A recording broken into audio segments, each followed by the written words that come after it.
Est-ce que tu t'es déjà demandé pourquoi plus tu forces et moins ça fonctionne? Pourquoi certaines personnes semblent glisser dans ta vie, tandis que toi tu luttes comme si chaque pas était une montagne?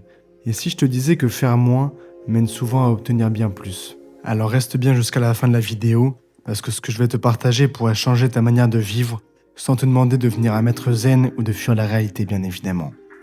La première erreur, c'est de croire que se détacher de la vie, c'est égal à fuir la vie. Beaucoup imaginent le détachement comme du froid, du retrait ou une vie sans émotion. Mais en réalité, c'est complètement différent. Ça veut simplement dire que tu participes pleinement, mais sans t'accrocher. C'est comme si tu étais dans un parc d'attractions, tu montes sur le manège, tu profites, tu ris, tu passes du bon temps, mais tu ne passes pas ta vie à serrer la barre de sécurité jusqu'à t'en faire mal. Dans ta vie, tu as déjà essayé d'attraper quelque chose trop fort et ça t'a échappé? Alors laisse-moi te montrer une vérité simple. Quand tu poursuis le plaisir avec la peur de le perdre, il disparaît. C'est comme courir après un papillon. Plus tu cours vite et plus il s'envole. Mais si tu restes immobile, alors il peut venir se poser sur toi. Ça, c'est parce que t'as pas de tension, du coup t'as un plaisir qui va être libre. Imagine, un enfant reçoit un petit lapin pour la première fois. Elle est tellement heureuse qu'elle serre le lapin trop fort, pas peur de le perdre. Résultat, elle le blesse sans le vouloir. Ce que tu veux, tu l'écrases quand tu t'y accroches trop fort. Le vrai plaisir vient de l'ouverture, sans peur et surtout sans aucune pression. C'est important de penser à la vie comme à un fleuve plutôt que comme à une série de barrières. Un fleuve, il s'inquiète pas, il ne lutte pas et il continue naturellement. Il se dit pas tiens je dois atteindre l'océan, il coule, un point c'est tout. Et si toi tu commences à vivre comme ça, ta vie va s'écouler avec fluidité plutôt que le combat permanent. Et beaucoup de gens pensent que pour vivre sans attachement, il faut alors supprimer tous les désirs. Mais le problème, c'est pas le désir en lui-même, mais c'est la fixation que ton cerveau et que toi tu fais dessus. Si par exemple tu veux une vie plus riche, alors tu vas t'accrocher à chaque résultat comme s'il était ta seule chance de bonheur. La sagesse, c'est accepter ce qui vient, mais surtout, et l'important, c'est de laisser partir ce qui s'en va. Parce que ce qui peut être le plus déroutant, Wu Wei, un grand philosophe l'a dit, ça se traduit souvent par la non-action, et ce n'est pas ne rien faire. C'est simplement le fait d'agir naturellement, de ne pas forcer quand ça oppose une résistance inutile, et de toujours saisir le bon rythme comme un surfeur qui capte une vague. C'est l'art de ne pas lutter contre le courant, de réussir à utiliser cette force naturelle de ce courant pour avancer plus vite.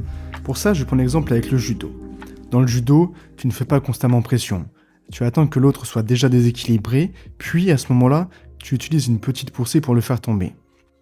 Et c'est exactement ça. Tu as fourni moins d'efforts, mais tu as plus de résultats. Beaucoup de gens pensent souvent qu'il faut lutter contre nos pensées pour être libre. Mais en fait, ce n'est pas en chassant tes pensées qu'on s'en libère, c'est en arrêtant d'essayer de les contrôler. Quand tu arrêtes de lutter contre le bruit intérieur, tu découvres une clarté qui était là tout le temps. Et c'est là que ta vraie liberté commence. Parce que le vide n'est pas rien. Les traditions orientales ne parlent pas d'un vide négatif, elles parlent toutes de l'espace qui rend tout possible. C'est comme une pièce. Ce ne sont pas les murs qui la rendent utile, mais c'est l'espace qui se trouve à l'intérieur. Ce vide, c'est le terrain où la vie se déplace, l'endroit où naissent les idées, ou le point où l'expérience se déroule naturellement. Mais tu vas me dire, ok, c'est très bien, mais comment l'appliquer dans ma vie concrètement?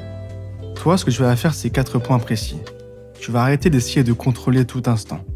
Tu vas accueillir les choses comme elles viennent, les observer sans juger et respirer sans forcer. Essaye l'expérience suivante de suite.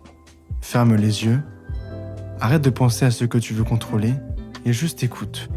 Respire et ressens les choses. Tu n'as rien à prouver, tu es déjà en train de vivre. Pour conclure, la vie ne se maîtrise pas par l'effort constant. Le bonheur n'est pas à attraper. La liberté vient seulement quand tu laisses aller ce qui doit partir et que tu commences à accueillir ce qui arrive. La vraie magie, la vie est déjà en mouvement. Tu n'as rien à ajouter pour qu'elle soit complète. Alors si cette idée te parle, like, abonne-toi et partage aussi à tes potes. Mais attends, dis-moi surtout en commentaire une chose. Est-ce que tu forces trop dans la vie ou est-ce que tu lâches prise? Si c'est le premier cas, alors fais le deuxième. Commence à lâcher prise et tu verras ça ira mieux. Courage. Ciao.